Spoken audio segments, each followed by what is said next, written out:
Echidna and the Shade Tree.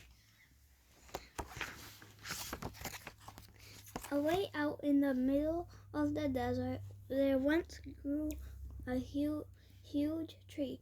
It was so big that it shaded the whole land from the scorching sun. All the animals lived in the shade of this tree.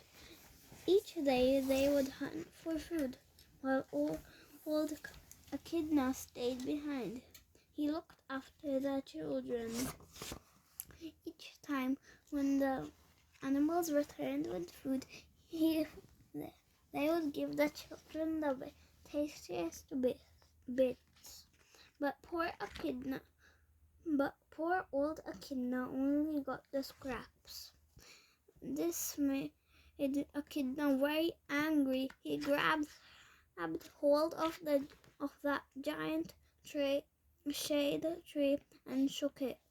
He pulled it and with a mighty tug tore it right out of the ground, roots and all.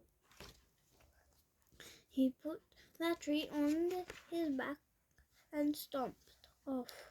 Soon the animals realized that the shade was moving, that they would die of thirst in the hot sun. No. They chased after Echidna and begged him to stop. They begged him to put the tree back, but he just marched on in anger. The animals threw a boomerang. Surely that would stop him.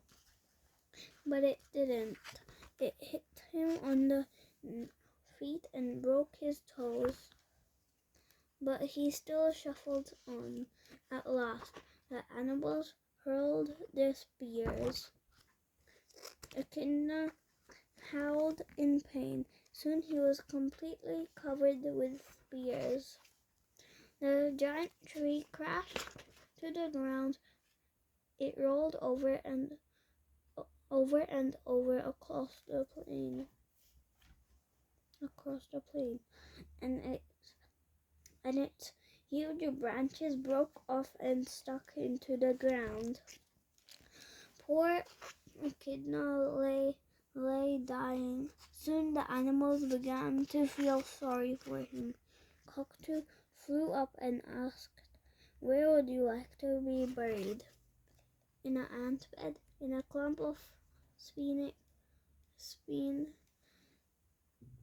in between some rocks."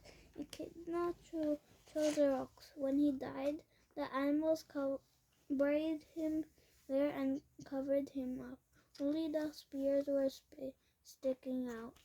To this day, Echidnas have spears on their backs. They still shuffle about on little bent and broken feet as they hunt for ants amongst the rocks. Animals, too, still live in the desert. They hunt in the shade of the small trees that grew from the branches of that one giant tree. And they will never die of thirst because water filled up the hole left by the shade tree and made a huge lake called Nongra. Get down!